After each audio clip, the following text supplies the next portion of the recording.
Shalom, shalom, shalom. This is a brother Amawan Wakar back with another lesson, giving all of the praises to Yahweh, Bahasham Yahweh Shai, Bahasham Wakakadash.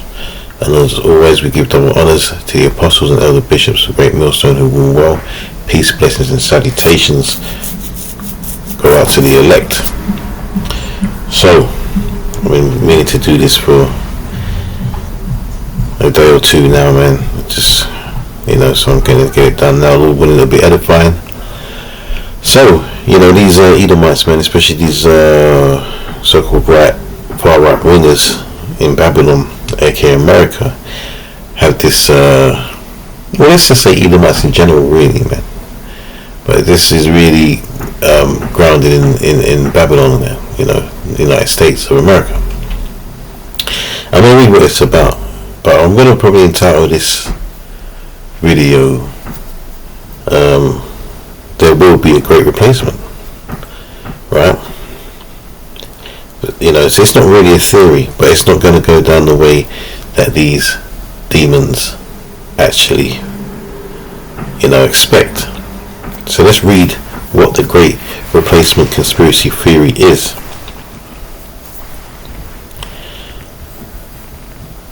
So, and it says, look, I might even go there. It says the article is about the French far-right conspiracy theory. For the article about the broader concept, see white genocide conspiracy theory. Do you know what? I think I might actually look at that.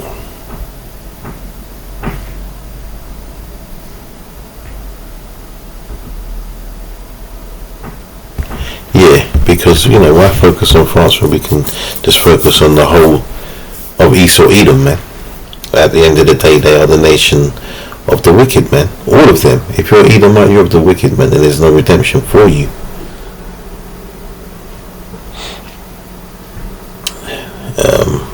So let's read, man. It says the white genocide, white extinction, or white replacement conspiracy theory is a white nationalist conspiracy theory that claims there is a deliberate plot, often blamed on the small hats, to cause extinction. I better stop doing that. To cause extinction of white people through forced assimilation, mass immigration, or violent genocide. So when we talk about the so-called white man, we're talking about Edomites, man. Now Edomites come, as a standard, they are, they look like the Caucasian, the pale skin,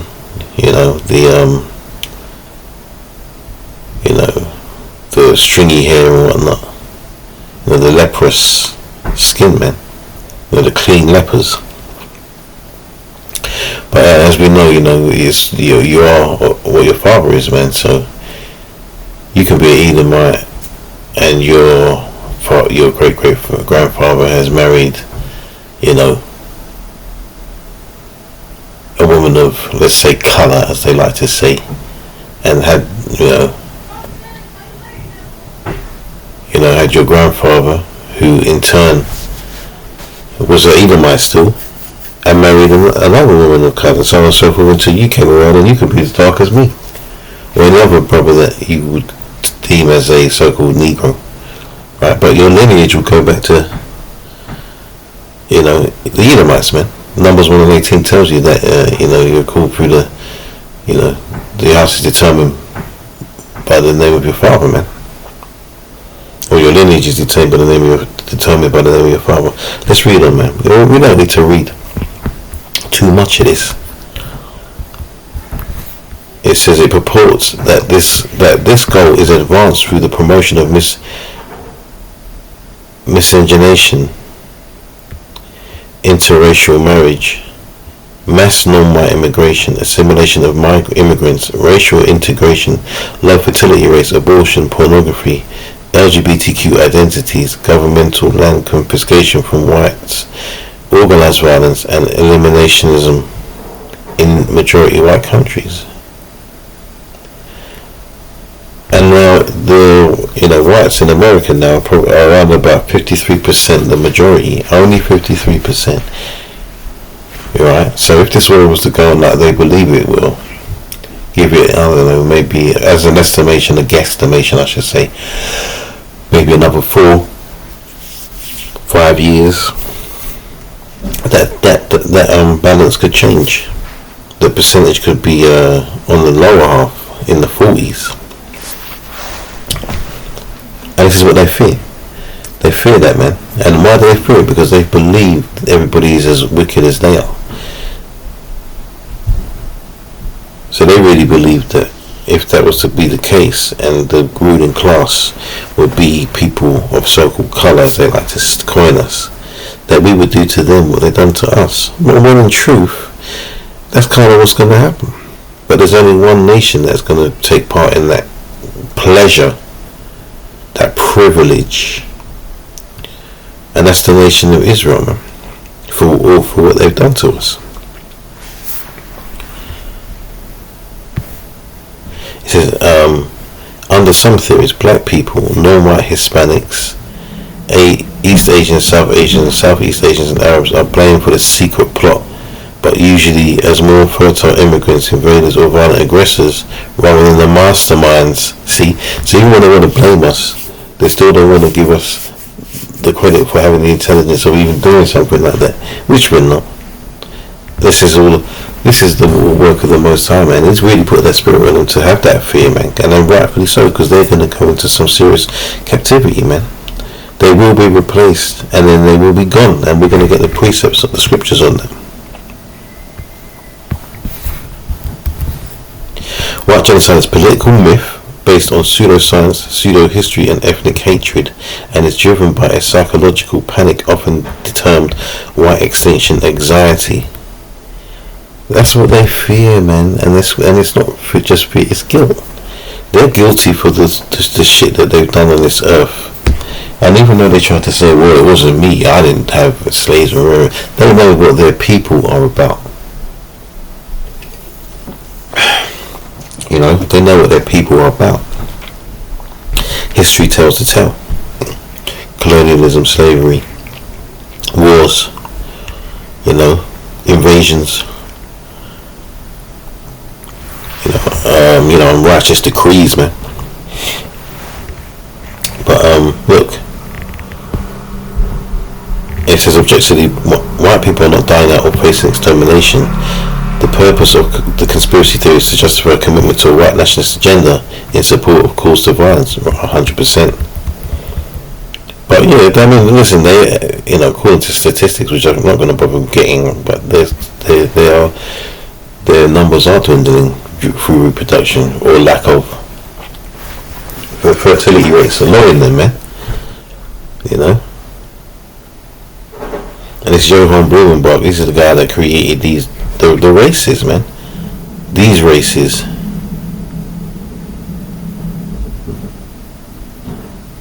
And look, see, we're always involved, man. Israelites are always involved, man. And the Ethiopian is not the Negroid, man. The Zondervan Bible Dictionary tells you that Esau is not of the it's like Jacob is not of the Hamitic races, man. Well, it basically tells you Ham is not of the Negroid races, and the Hamites are the so-called Africans, man. But he created these classes: Caucasian, Mongolian, or Caucasoid, Mongoloid, and Negroid. They're the main ones. But anyway, man, if you want to get more information on this, I just wanted this as a preface to my lessons and my precepts, man. Right, genocide conspiracy theory. Have a look at that, man. And I'm gonna, after this lesson, I'm gonna try reading into it more. But let's get the lesson on. Let's get the precepts out.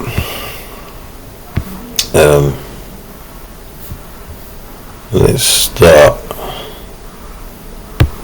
No, let's start second Ezra 6, man, because this is coming out a lot, man, and rightfully so. We don't care about repetition, as the Apostle Tahar said, man. This is about repetition in these times, man. The prophecies are coming to pass, and we're going to keep repeating ourselves. If you don't like it, you can go and listen to someone else, man, who wants to give you the the entertainment. We're not here to entertain, man. We're just here to bring out the prophecies, man. Right, in truth and in sincerity, man. So let's read this. This is 2 Ezra 6 and 7, and it says, Then answered I and said, What shall be the part and asunder of the times, or when shall be the end of the first, and the beginning of it that follows? So the end of the first is this kingdom, this so-called white man's kingdom. You know, Job 9:24, the earth is given into the hands of the wicked. So they're running the show right now, right? But you know, it also tells you, Revelation 25, but even it talks about Jacob taking hold of the heel of Esau. But we can get into all of that, man. It's going to say that anyway. You know, it says, when shall the end of the first and the beginning of it that followeth? And he said unto me, From Abraham unto Isaac, when Jacob and Esau were born of him, Jacob's hand held first the heel of Esau, for Esau is the end of the world, and Jacob is the beginning of it that followeth. So what that means is that the end of this world is going to have Esau at the helm, you know, in rulership. But the beginning of the next world is going to have Jacob, aka the Israelites, ruling the next world, man. You know, the world of Yahweh, Shem Yahushua, King David, the Israelites, you know, righteousness, you know, peace for us and terror for them and the rest of the heathens for a while. Right, it says the hand of man is betwixt the heel and the hand. The other question asked thou not. So,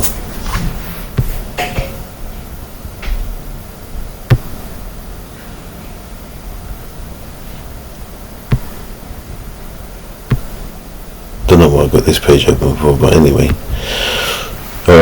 let's read this, Job 20 and 4. It says, Knowest thou not this of old, since man was placed upon earth, that the triumphing of the wicked is short, and the joy of the hypocrite but for a moment? Right.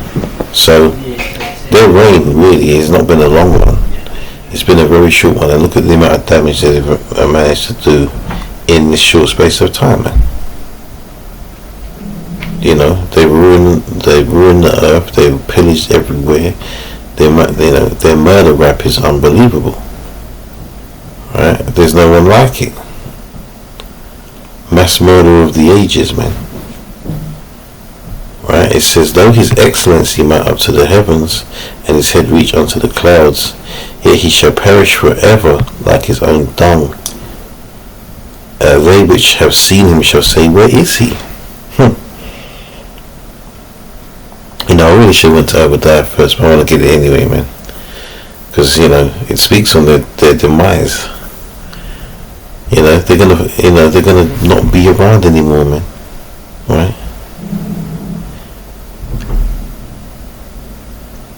It says, He shall fly away as a dream, and shall not be found. Yea, he shall be chased away as a vision of the night.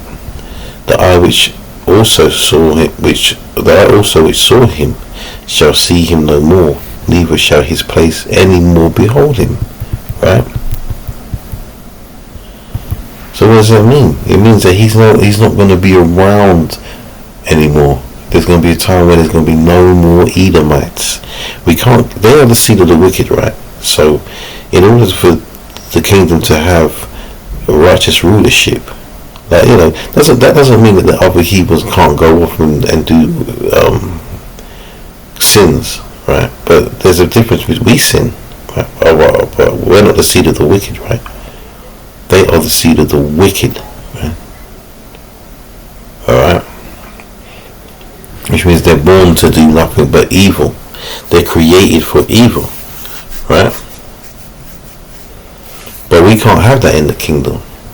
We can't go into the kingdom having their people around, because that's all they're capable of doing. So if they were still there and free in it as well, so let's just say they served bondage and then we freed them out of that, what do you think is going to happen? Listen, the scripture says, I am the Lord, I change not. Therefore, you sons of Jacob are not consumed. So therefore, if the Lord made them to be the wicked, and he allowed them to serve their punishment in the kingdom and then release them out into the kingdom, they're only going to do the same thing, because that's what he created them to do, man. So they have to be done away with, man. Alright, that's why I actually had this open for. It was actually for Obadiah. Where is it? There you go. Let's get it. Right, it says, I want to just read it all the way to, the good part, or the best part. Let's say the best part. It's all good, but the best part. It says Obadiah 1 and 1. Well, I shouldn't even say Obadiah 1. There's only one chapter, but, It says, the vision of Obadiah, thus saith the Lord Yahweh concerning Edom. It says, we have heard a rumor from the Lord, and an ambassador is sent among the heathen. Arise ye, and let us rise up against her in battle. Behold, I have made thee small among the heathen, thou art greatly despised. So even though they call everyone else the minorities, yeah, they call us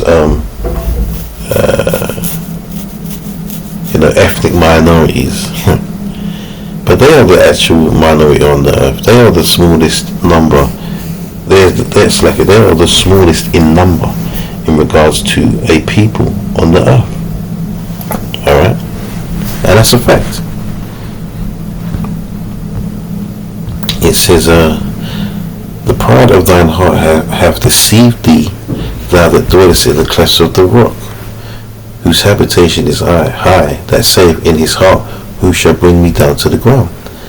So their pride has given them a full sense of security, right? Believing that the scripture says the inward force is that their houses shall continue forever, meaning they're people, man, right?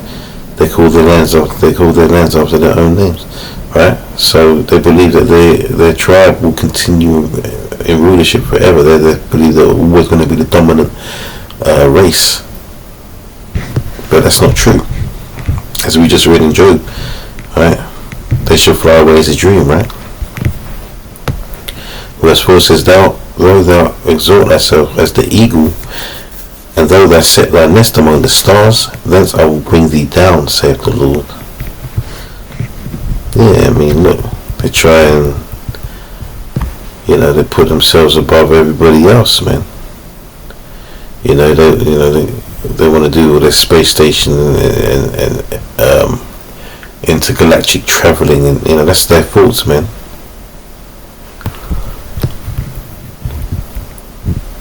Verse 5 says, if thieves came to thee, if robbers by night, how art thou cut off? Would they not have stolen till they had enough?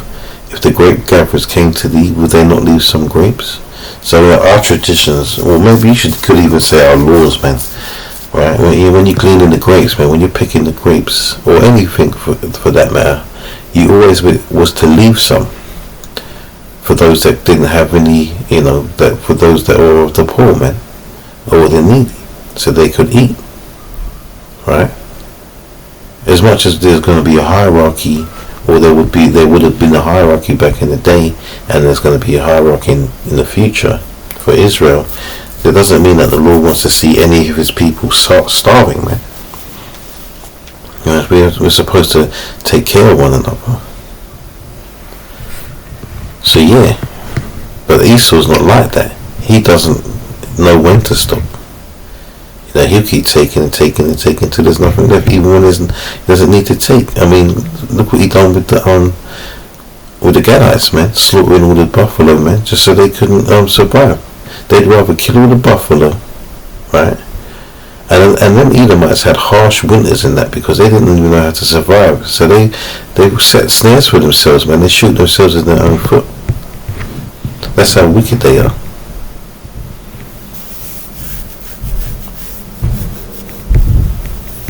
It says, how are the things of Esau searched out? How are his hidden things sought up? All the men of thy confederacy have brought thee even to the border. The men that were at peace with thee have deceived thee and prevailed against thee. Because these nations, man, they're going to turn against the whore, man, which is Babylon. They're going to turn against her, man. And that's already starting. You see what Donald Trump's doing. He's pissing everybody off. Everybody in Europe and worldwide, man. He's pissing them off. Right, and they think that this is by their will. This is the will of Yahweh B'Shem Yahushai, man. 100%. This isn't Donald Trump going crazy. This is the Lord putting a spirit on him to go crazy. It says, all the men of thy confederacy have brought thee even to the border. The men that were at peace with thee have deceived. Slack, I just read that one, dude. No, actually, didn't finish it. It says, they that eat thy bread have laid a wound under thee. There is none understanding in him. Shall I not in that day say, if the Lord even destroyed the wise men out of Edom, and the understanding out of Mount Esau, and thy mighty men of Tema shall be dismayed, to the end that every one of Mount Esau may be cut off by slaughter. And here is the reason why. For thy violence against thy brother Jacob, shame shall cover thee, and thou shalt be cut off forever. Going back to Job 20, right? In the day that thou stoodest on the side, in the day that the strangers carried away captive his forces, and foreigners entered into his gates, and cast lots upon Jerusalem, even thou wast one of them. But thou shouldest not have looked on the day of thy brother in the day that he became a stranger, neither shouldest thou have rejoiced over the children of Judah in the day of their destruction, neither shouldest thou have spoken proudly in the day of distress. You played yourself. Right, you got a lot to pay for, man. It says, thou shouldest not have entered into the gate of my people in the day of their calamity, yea, thou shouldest not have looked on their affliction in the day of their calamity, nor laid hands on their substance in the day of their calamity. Neither shouldest thou have stood in the crossway to cut off those that did escape. And that day of calamity, by the way, is, that sacking in Jerusalem of 70 AD by the Romans, man. Right? Esau, Edom, on both sides. Esau, Edom, trying to, basically scupper the escape, and Esau, Edom invading. It says, to cut off those that did escape, neither shouldest thou have delivered up those of his that did remain in a day of distress. Verse 15 says, for the day of the Lord is near upon all the heathen. As thou hast done, it shall be done unto thee. Thy reward shall return upon thine own head. For as ye have drunken upon my holy mountain. Right? Well, let me just go back to 15. I was rushing over this scripture, man. I don't even know why. It says, for the day of the Lord is near upon all the heathen. As thou hast done, it shall be done unto thee. So all the things that they've done to the children of Israel, not all the things, I should really go disclaimer on that, because they've done some abominable things which we won't do. That's not part of our laws or our nature. Right? That's not our spirit. But we are going to do some severe and unbelievable damage to them in righteousness, man.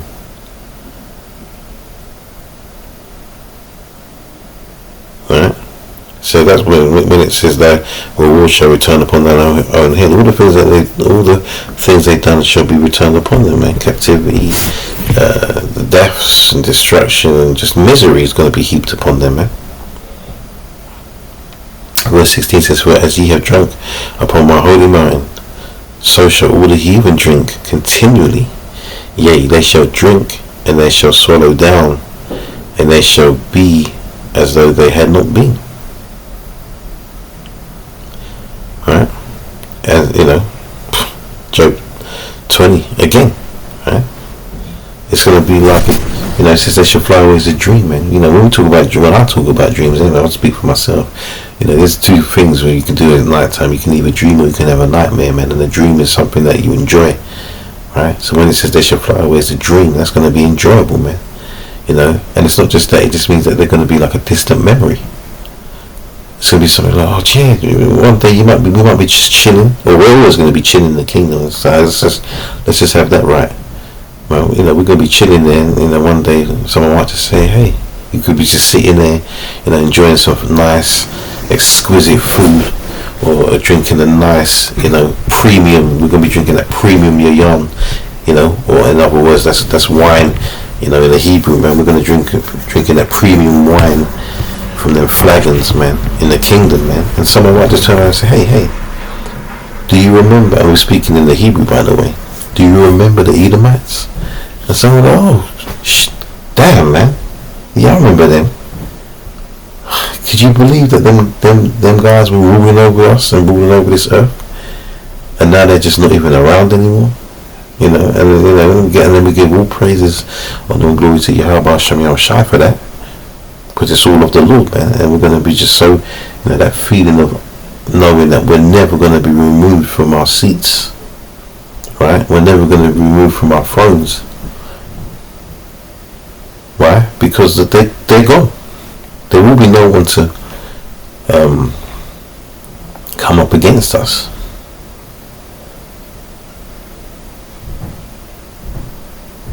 It says, for as ye have drunk upon my holy mountain, so shall all the heathen drink continually. Yea, they shall drink, and they shall swallow down, and they shall be as though they had not been. But upon Mount Zion shall be deliverance, and there shall be holiness, and the house of Jacob shall possess their possessions. And the house of Jacob shall be a fire, and the house of Joseph a flame. So the southern and the northern kingdoms together, and the house of Esau for stubble, meaning they're going to be destroyed, man. And they shall kindle in them and devour them, and there shall be not any remaining of the house of Esau, for the Lord hath spoken it.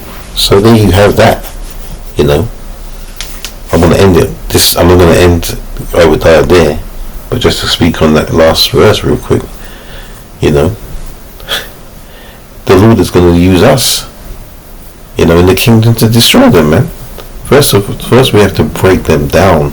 We have to break their spirits, right? It's going to take a bit of time because they're proud, man. You think they're not just going to fall in line in the kingdom, man? They're going to try and buck up, 100%. The Lord's not going to put a spirit on them when they just accept it. And what would be the joy in that anyway, man? Well, no, they're going to buck up until it becomes obvious that it's all in vain. Their attempts to escape or to try and overthrow gods, basically, right? And they're just gonna have to just take their punishment, man.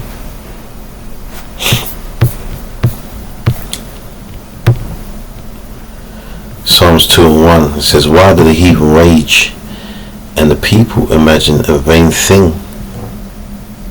And that vain thing is that continual rulership of this world. That's what the vain thing is. They think that's a possibility, but if it's far from the truth, they're already on their way down. It says the kings of the earth set themselves, and the rulers take counsel together against the Lord and against his anointed, which is the Israelites, and especially the elect, saying, let us break their bands asunder and cast away their cords from us. He that sitteth in the heavens shall laugh, meaning Yahweh, the Lord shall have them in derision, or Yahweh Hashem Yahushai, the Lord shall have them in derision. Then shall he speak unto them in his wrath, and vex them in his sore displeasure. It says, yet I have set my king upon my holy hill of Zion. I will declare the decree. The Lord hath said unto me, thou art my son, this day have I begotten thee. Ask of me, and I shall give thee the heathen for thine inheritance, and the uttermost parts of the earth for thy possessions. So we're going to have all the heathens, including the Edomites. So we're going to be that's where that great replacement is. We're going to replace these people, man. There is a great replacement coming,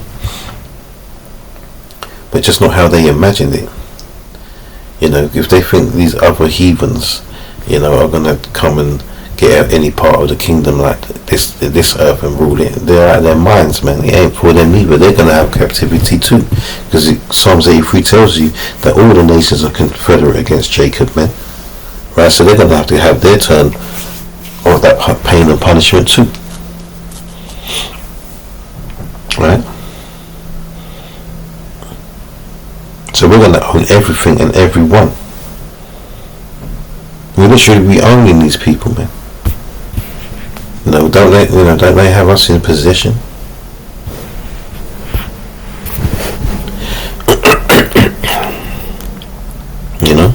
It says, thou shalt break them with a rod of iron.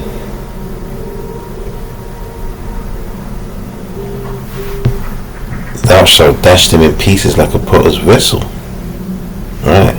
So that rod of iron is that means that you're going to be ruling with an iron fist, man. It's not going to be pleasurable for them.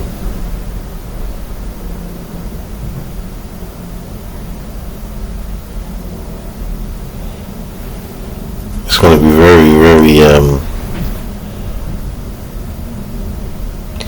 it's going to be very, very horrible for them. Let's just say that.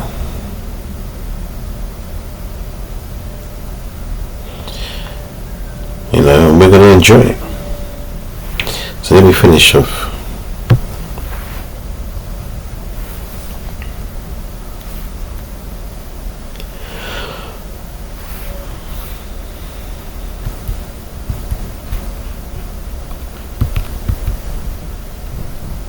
So this is just going to go into, basically Esau was sent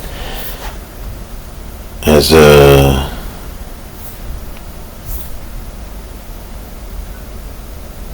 punishment. The Lord, that's the Lord's sword, right?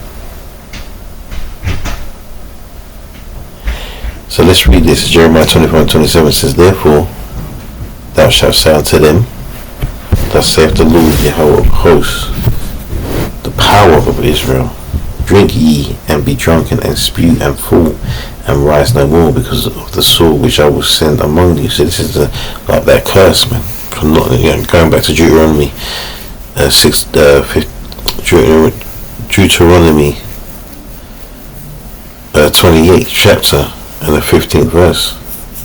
Right, that's where the beginning of the curses occur. Right. And it shall be, if they refuse to take the cup at thine hand to drink, then thou shalt say unto them, thus saith the Lord of hosts, ye shall certainly drink. For lo, I begin to bring evil on the city which is called by my name. And should ye be utterly unpunished, ye shall not be unpunished, for I will call a sword upon all the inhabitants of the earth, saith the Lord of hosts.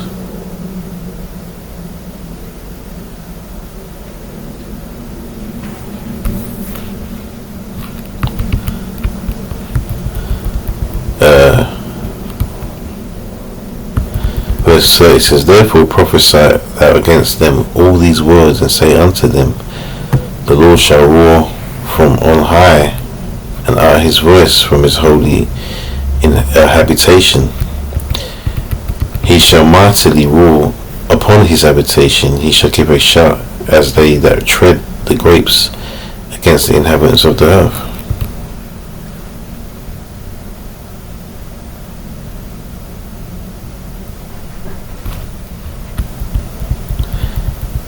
Verse 31, a noise shall come even to the ends of the earth, for the Lord have a controversy with the nations, and he will plead with all flesh.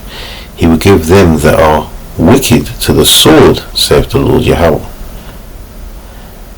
Thus saith the Lord of hosts, behold, evil shall go forth from nation to nation, and with a great whirlwind shall be raised up from the coasts of the earth.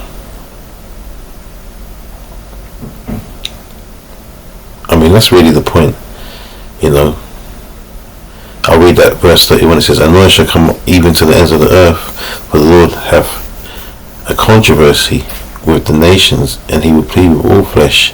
He will give them that are wicked to the sword, saith the Lord. And that sword he's going to use are those, those nuclear missiles, man. And I think I'll just get one more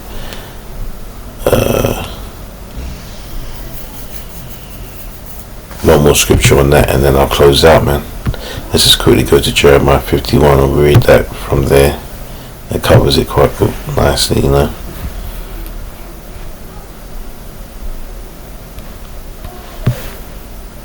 So Jeremiah 51:1, it says, "Thus saith the Lord, Behold, I will raise up against Babylon and against them that dwell in the midst of them that rise up against me a destroying wind." That destroying wind now is the nuclear destruction, man.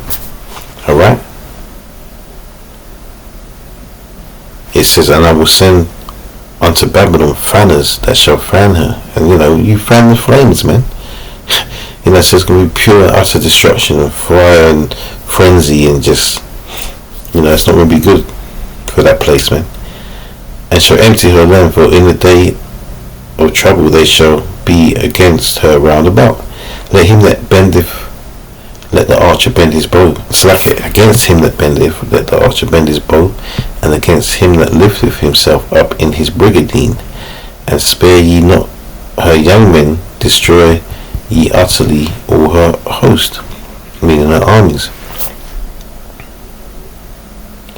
Right, "Thus the slain shall fall in the land of the Chaldeans, and they that are thrust through her in her streets. For thus saith," what am I saying? "For Israel have not been forsaken, nor Judah of his power, of the Lord of hosts, though their land was filled with sin against the Holy One of Israel." I should have my glasses on, that's why.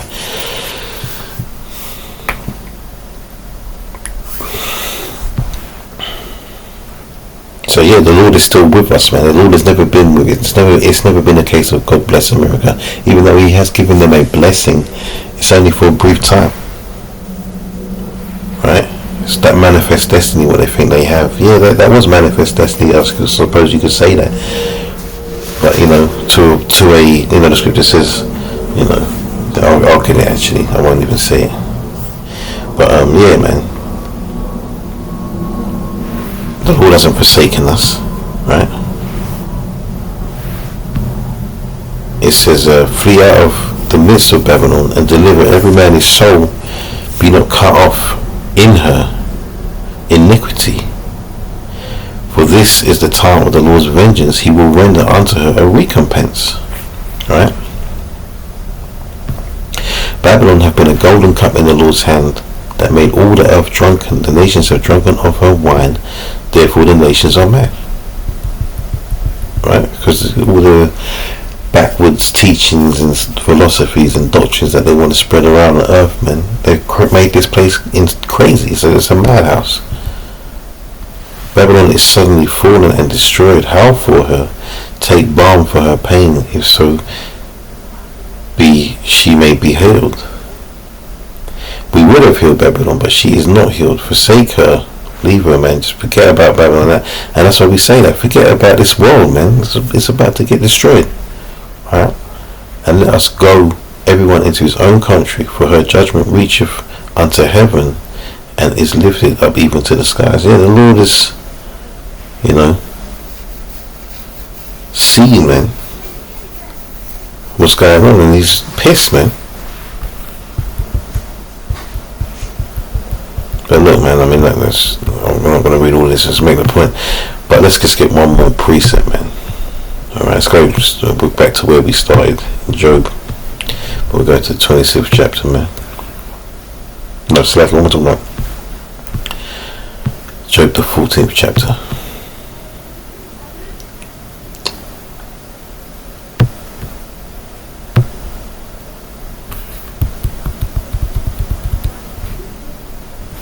What does it say, man? Let's start from 4.